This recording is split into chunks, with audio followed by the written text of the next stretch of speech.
Essa aqui é a Safira. Oi, gente.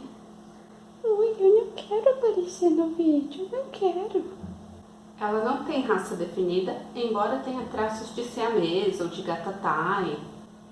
Tem 8 meses e foi adotada com 5 meses. Primeiro, deixar claro que eu não sou veterinária e que nada dispensa a consulta a um veterinário. Claro que cada gato é um gato, cada humano é um humano, então eu vou contar aqui apenas a minha experiência com essa bichana. Eu sou uma pessoa extremamente calma e paciente, mas também sou muito organizada e com mania de limpeza, então pra gente é um aprendizado diário. Meu marido e eu estamos juntos há 10 anos e nós sempre pensamos em ter um gato. Ele teve uma gata que viveu 17 anos e eu que morei em uma casa na minha infância e na adolescência sempre convivi com muitos bichos. E quando eu falo muitos, são muitos mesmo. Desde gatos, cachorro, papagaio, até coelho, galinha e um gavião que queria. Então a gente já sabe que gosta de bichinho. Aí a gente esperou ter uma estabilidade melhor no trabalho para poder manter um gato sem sofrimento, mas mesmo assim em um apartamento são muitos desafios. Pois bem, você vai ter que dizer adeus ao seu sofá. Na primeira noite que essa Safira dormiu aqui, ela deu um jeito de entrar dentro do sofá sem rasgar nada. De manhã a gente procurou pela casa toda e como no primeiro dia ela tinha ficado se escondendo atrás do sofá, a gente resolveu virar para ver se ela não estava lá. No que a gente virou o sofá, a gente só viu um montinho rolando pelo forro sem nenhum miado. Aí eu pensei, pronto, matamos o gato na primeira noite, né? Eu rasguei um pedacinho do forro e fiquei até um pouco com medo de olhar, mas ela estava lá, quietinha, com o olho arregalado olhando para mim.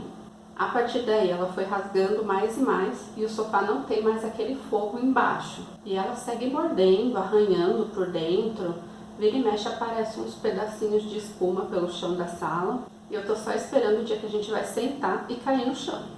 Agora o sofá fica permanentemente coberto com uma manta e eu vou trocando periodicamente. Ela morde, arranha, se pendura, o sofá sofre do mesmo jeito, mas a manta sofre mais e é mais fácil de substituir. Eu vi na internet que bastava usar um spray com água e toda vez que ela fizer alguma coisa errada, dá uma borrifadinha que uma hora ela vai aprender. Eu tô borrifando há 3 meses e até agora ela não aprendeu absolutamente nada. A outra técnica que eu vi na internet foi colocar fita dupla face onde você não quer que o gato mexa. Eu já testei envelopar as laterais do sofá e da cama box com a dupla face e funcionou parcialmente. Ela dá umas encostadas na dupla face e de fato não gosta, mas ela vai achar um cantinho sem fita para poder arranhar. E depois vai arrancar uns pedaços de fita, ou a fita vai estar tão cheia de pó e pelo de gato que não vai fazer diferença mais. E quando você tira a fita, é como se a fita nunca tivesse existido. Ou seja, a Safira não criou uma memória de que não é para arranhar aquele lugar. Ela também vai arranhar e rasgar almofadas, travesseiros e lençóis e vai derrubar o que tiver pelo caminho. Tem coisa que vai ser possível de colar, tem coisa que não. E dentre as coisas derrubáveis estão os vasos de plantas, que ela vai morder as folhas, isso quando ela não comer a folha mesmo. Você pode achar que o gato não vai subir na sua cama, mas se a porta estiver aberta, ele vai subir e vai se esconder embaixo do seu travesseiro. Vai entrar na cozinha, subir na pia, no fogão, na geladeira. Enquanto você tira a mesa do almoço, ele vai lamber o seu prato assim que você virar de costas. Eu sigo tentando disciplinar a Safira.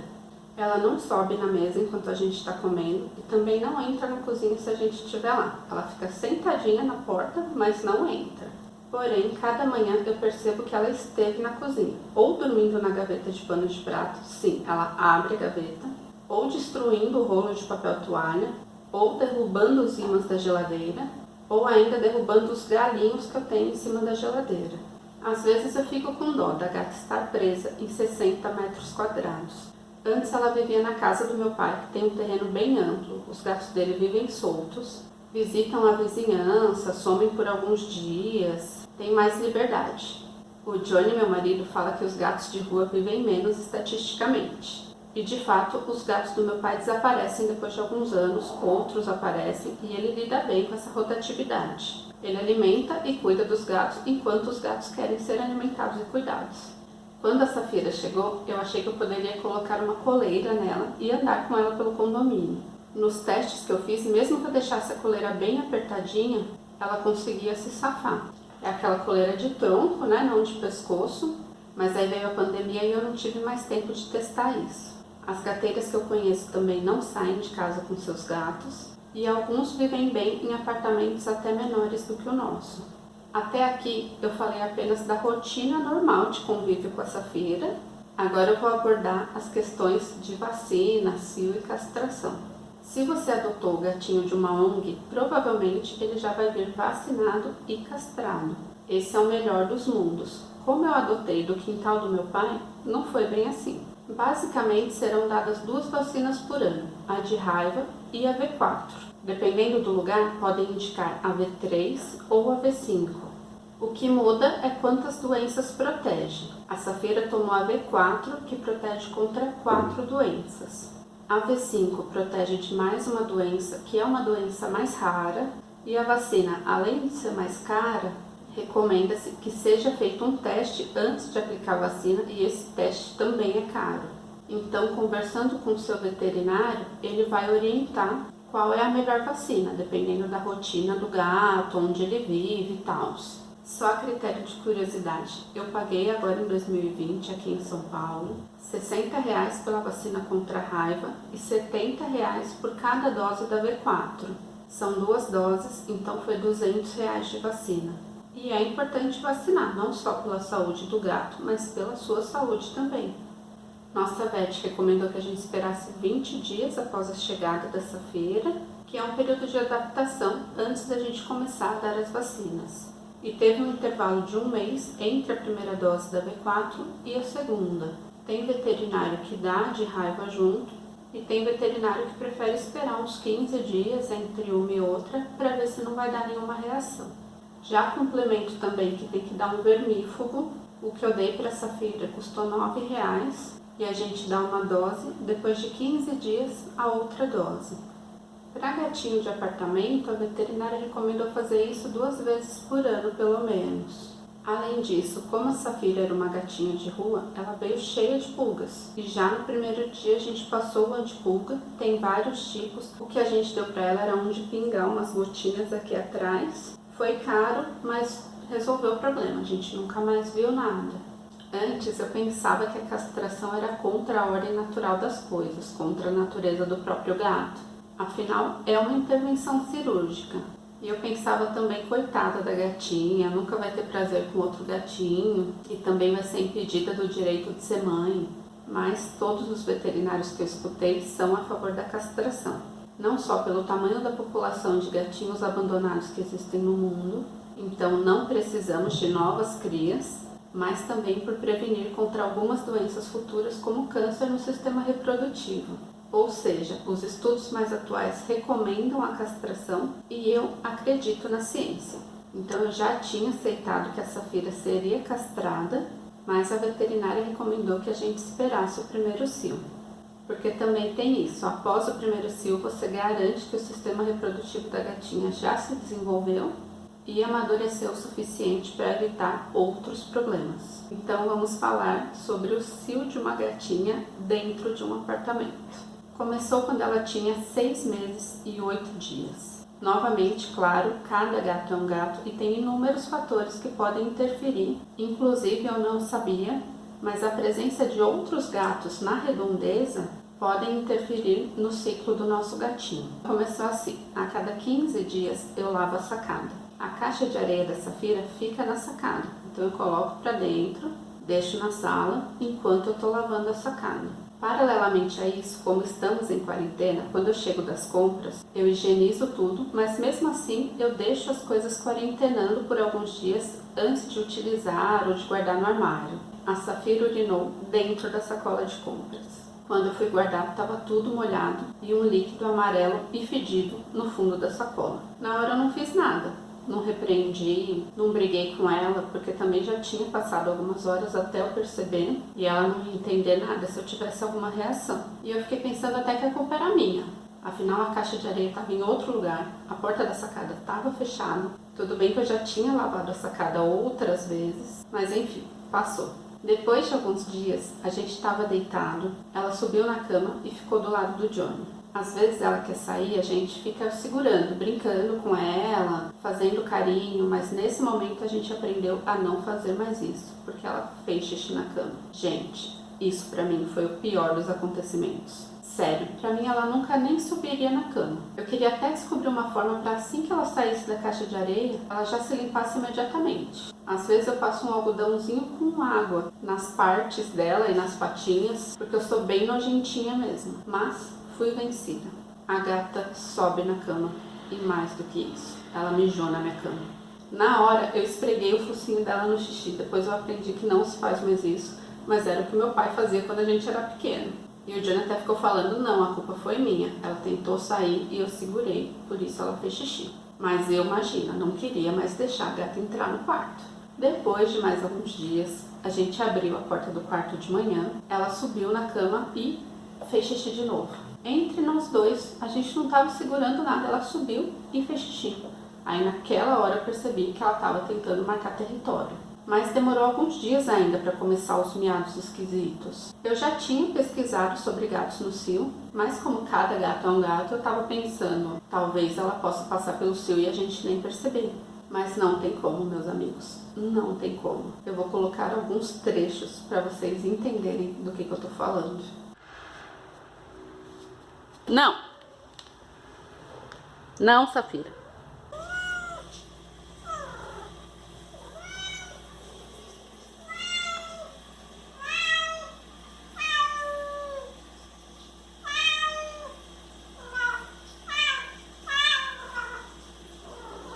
Que isso?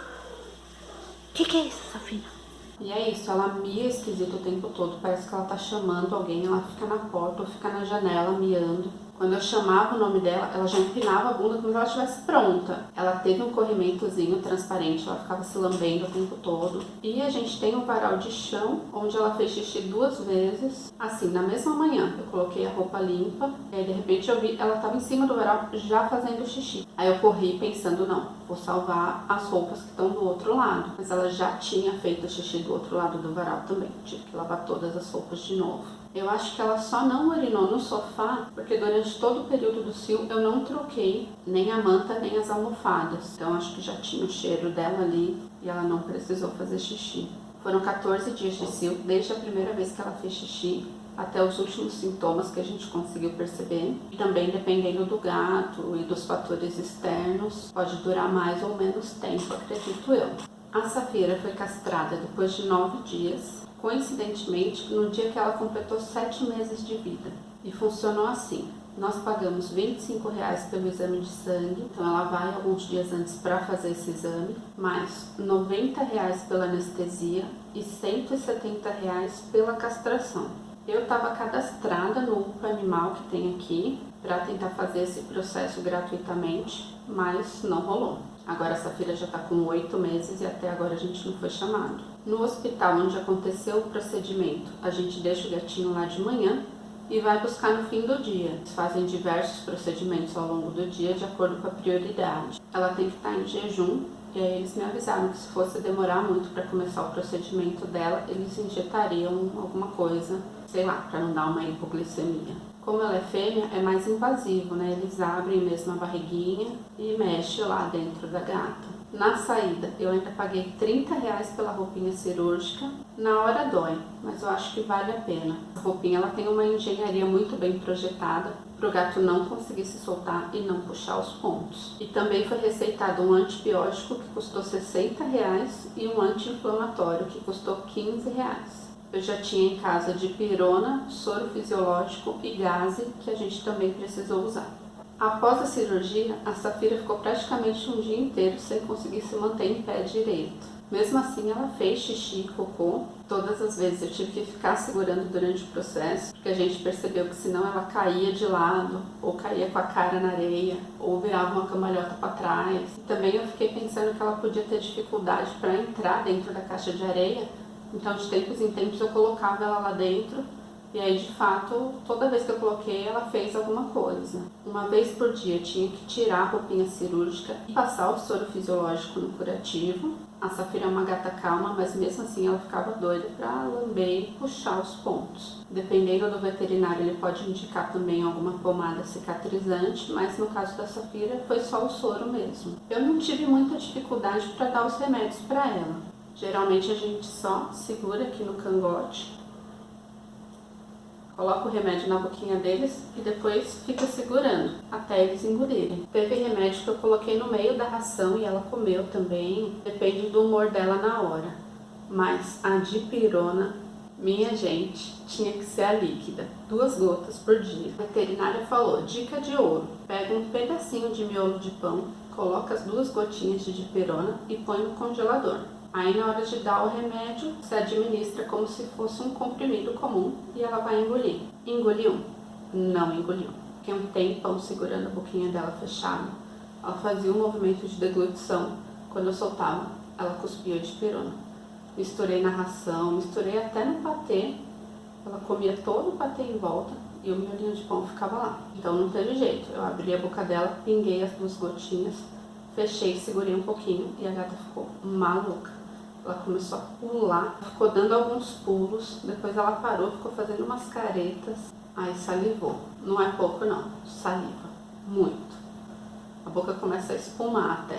Um outro veterinário lá no comecinho já tinha me avisado sobre isso, então eu já sabia que era normal. Aí no segundo dia que a gente foi dar dipirona, eu só passei assim em volta da boquinha dela, e aí até por reflexo ela lambeu. E novamente espumou da mesma forma. Os pontos só foram retirados depois de 10 dias, então foram 10 dias da gente limpando ela depois do cocô, porque ela não alcançava, mas foi um período que ela ficou muito calma, muito dengosa. Eu achei uma delícia cuidar dela. E ela ficou meio corcundinha. Eu comprei a roupinha M, ficou até folgadinha a roupa, mas mesmo assim alguma coisa incomodava. E ela também ficava tentando se dar banho por cima da roupa, tadinha. Depois de tirar os pontos, a gente deu um banho nela. A maioria das pessoas diz para não dar banho em gato, porque os gatos são autolimpantes. Mas agora na quarentena, toda vez que essa filha teve que sair de casa na volta, teve banho. A gente usa uma bacia com água quentinha, shampoo neutro. Aí tem um outro balde, onde depois a Safira fica fazendo um ofurô para tirar bem o shampoo. E a gente não passa água na cabecinha dela, toma bastante cuidado com as orelhas para não entrar água no ouvido. Depois seca bem com a toalha e a gente usa também o secador. A gente deu sorte, na verdade, todos os dias que ela tomou banho foram dias ensolarados, depois ela ficou um tempo no sol, deu para ficar bem sequinha, né, Safira?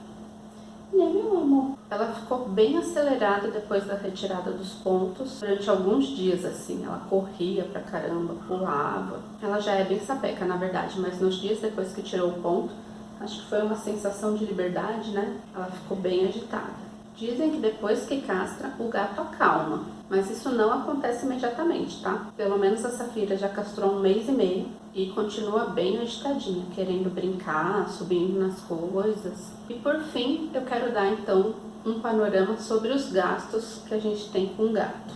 Além do que eu já falei de remédios, vacinas e da castração, tem algumas comprinhas estruturais básicas. A caixa plástica onde fica areia para ela fazer xixi e cocô custa no mínimo R$10 e a gente tem 2. Pode ser uma bacia também, funciona. Eu troco toda semana e deixo a suja um pouco de molho em solução com água sanitária. Os potinhos para água e ração pode custar acho que de uns 3 até uns R$15, esses mais simples. Tem umas fontes de água corrente para pet.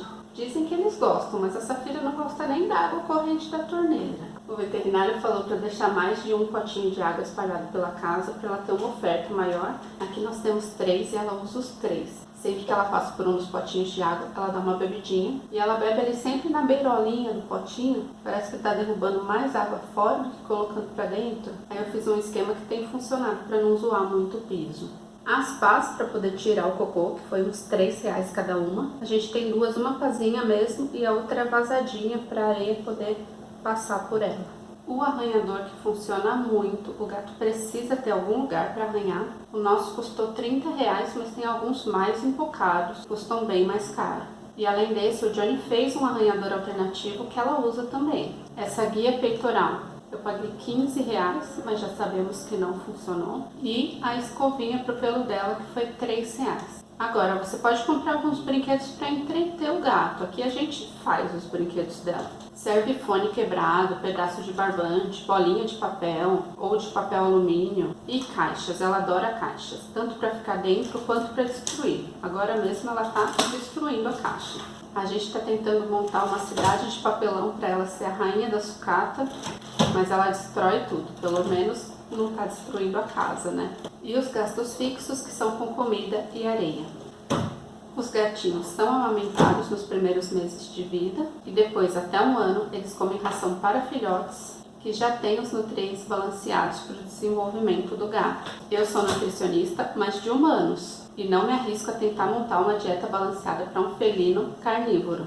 Então a Safira come ração para filhotes e quando ela fizer 1 ano, vai começar a comer ração para adultos. Existem algumas rações mais específicas para algumas espécies, ou para gatos idosos, gatos castrados, se eles tiverem alguma necessidade especial, e aí o veterinário vai indicar. O pacote de 1 kg da ração para filhotes está custando em média R$20 e a Safira come uns 2 por mês. Então com ração vai R$40 por mês. O veterinário disse para deixar a ração disponível, a livre demanda. E eu comparo o consumo dela com as recomendações das embalagens de ração e ela está comendo uma quantidade boa para a idade dela. Se você comprar ração a granel, dá para achar até por uns R$10 o quilo. Quanto mais premium for essa ração, mais cara. E isso pode interferir até no quão fedido o cocô do gato vai ser depois. Os gatos costumam gostar também de sachê, a chamada ração úmida, que de acordo com o veterinário ainda ajuda na hidratação. Tem pelo menos 4 marcas diferentes no mercado e a Safira adora todas elas. Mas ela come só um pouquinho por vez. Se eu coloco muito, sobra e depois resseca e tem que jogar fora. Na embalagem diz que depois de aberto dura por 48 horas. E aí eu abro, dou um pouquinho de manhã, um pouquinho à noite e o sachêzinho dura mesmo até essas 48 horas, eu mantenho na geladeira. Custa uns R$2 cada sachê e eu compro uns 10 por mês. Então de comida, o sachê mais a ração tá indo uns R$60. E a areia tem vários tipos. Eu testei primeiro a de argila. Ela deveria formar uns torrões de xixi pra gente retirar depois junto com o cocô. Mas eu não sei se o volume do xixi da Safira é muito pequeno. Assim, pequeno na caixa, né? Porque na cama é um xixizão. Mas quando eu vou tirar, não forma bem o torrão, ele despedaça e forma uma meleca ali no fundo da caixa. Eu testei 3 marcas diferentes e não gostei. Fora que eu fiquei com a sensação de ter areia pela casa inteira o tempo todo. Pelo tempo que a gente utilizou, eu trocava toda semana, porque eu sentia necessidade. O pacote de 4 kg custava uns R$10 e cada pacote durava 2 semanas. Aí eu troquei pela sílica e me apaixonei. Cristais absorvem o xixi e vão ficando amarelinhos, então a gente só precisa retirar o cocô. Eu jogo no vaso sanitário e dou descarga. Eu procurei até para ver se isso tinha algum problema com relação a entupimento, mas me parece que não. A sílica se dissolve e eu acho melhor do que ficar guardando um saquinho de cocô em casa. Se você tiver alguma outra informação com relação a isso, por favor me passe se eu estiver fazendo errado. A sílica é mais cara, eu tô pagando uns R$20 no pacote de 2 kg e dura também uns 15 dias. Eu coloco meio pacote, a gente troca quando os cristais ficam amarelos. No começo estava ficando 15 dias, a gente colocava meio pacote e depois de 15 dias mais meio pacote e o pacote durava mesmo 1 mês, que é o que a embalagem diz. Mas acho que ela tá crescendo e a gente sente necessidade de trocar toda semana. Então eu uso meio pacote por semana, 2 pacotes por mês. A indicação é deixar alguns centímetros de areia para o gato poder cobrir o que ele fez. E a Safira cobre mesmo, ela fica um tempão cobrindo.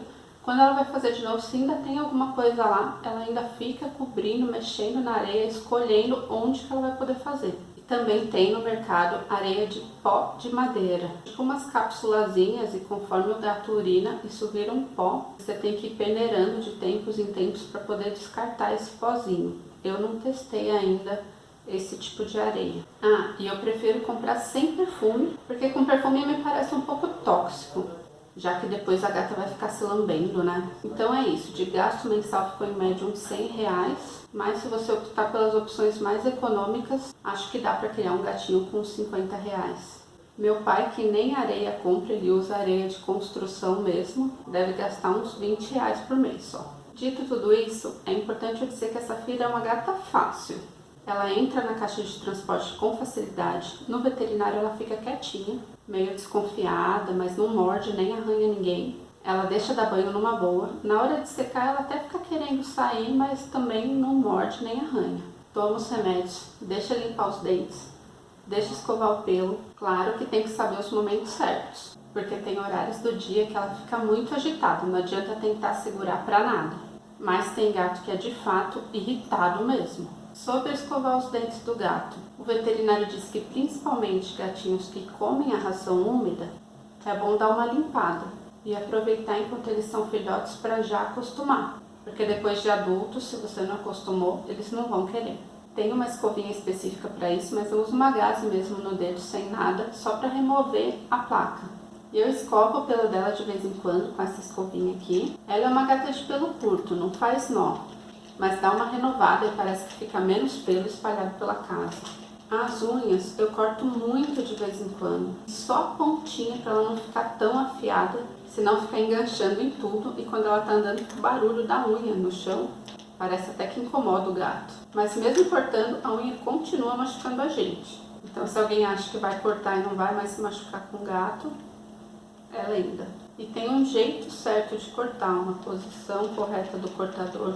Tomar muito cuidado para tirar só a pontinha, não pegar naquela partinha rosinha que tem dentro da unha, senão machuca. Então quem vai cortar a unha do gato tem que dar uma estudada aí. E fora isso, eu continuo querendo que ela não entre na cozinha. Acho que essa é uma batalha que eu já perdi, mas não é por isso que eu não vou dificultar a vida dela. Enquanto eu morar numa casa que a cozinha não tem porta, eu vou tentar todos os métodos para evitar que ela entre na cozinha.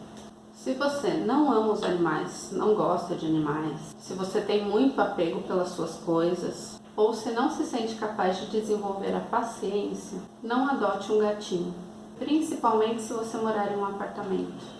Eu acho que o mundo já está cheio de animalzinho maltratado por aí e os gatinhos precisam de um lar onde eles vão ser amados do jeito que eles são. Não adianta a gente criar expectativas, querer que ele se comporte como um humano, porque ele não é um humano. Por outro lado, é um bom treino de resiliência para quem pensa em ter filhos. E é um exercício bem válido na vida desenvolver esse amor pelos animais. Para mim é até terapêutico, vale a pena. A Safira é muito carinhosa, a gente senta, ela já deita nas nossas pernas. De manhã ela sempre quer carinho quando a gente levanta. Ela fica ronronando e passando a cabecinha na gente assim. E não é fome, porque a gente deixa a ração antes de dormir e quando a gente acorda ainda tem ração. É só carinho mesmo que ela quer. E ela faz muitas coisas lindas ao longo do dia. Na verdade nós somos dois bobos. Tudo que ela faz a gente acha lindo. Ela espreguiçando, ela dorme em bolinha, dorme em formato de coxinha. Tudo que ela faz a gente acha muito bonitinho. E isso interfere diretamente no nosso humor. Mesmo agora na quarentena que a gente tá trabalhando em casa, às vezes eu tô no computador, quando eu olho pra ela, ela tá toda bonitinha. Eu fico, Depois de um tempo ela também começa a dar umas lambidinhas na gente. No começo até parece um pouco nojento, principalmente se a gente pensar onde ela fica colocando essa língua, né? Mas se não for um gesto de carinho, pelo menos indica que ela identifica a gente como um semelhante, como alguém igual a ela, um outro gato. Enfim, com o tempo ela vai se integrando à rotina da casa, a gente conversa com ela, brinca com ela, e eu acho muito fofo que ela só quer ficar num cômodo onde tem gente. Se a gente levanta para fazer alguma coisa, ela sempre vem atrás. Ela nunca quer ficar num lugar onde nenhum dos dois está. Eu até fico pensando, depois que essa quarentena acabar, coitadinha da gata, né? Mas como geralmente à noite ela fica muito agitadinha, se a gente vai dormir e ela continua querendo brincar, fica mordendo o nosso pé, fica incomodando, a gente deixa ela para fora do quarto, fecha a porta e aí ela passa a noite sozinha na sala. Tem vários lugares confortáveis e quentinhos para ela dormir e aí acho que ela se adapta um pouco também a não ter a nossa presença 100% do tempo. Enfim, é isso. Eu espero ter ajudado. Nunca na minha vida eu imaginei fazer um vídeo sobre gatinhos, mas fazendo buscas na internet, embora tenha muita informação, eu senti que faltaram algumas coisas, principalmente para quem é meio leigo como eu. Então tudo que eu sei até hoje sobre gatos tá aqui nesse vídeo. Um beijo e muito obrigada. Beijinho de esquimó. Só beijinho de esquimó, tá bom? Oi, meu amor. Fala tchau, gente. Obrigada. Um beijo pra vocês. Muito Muito obrigada.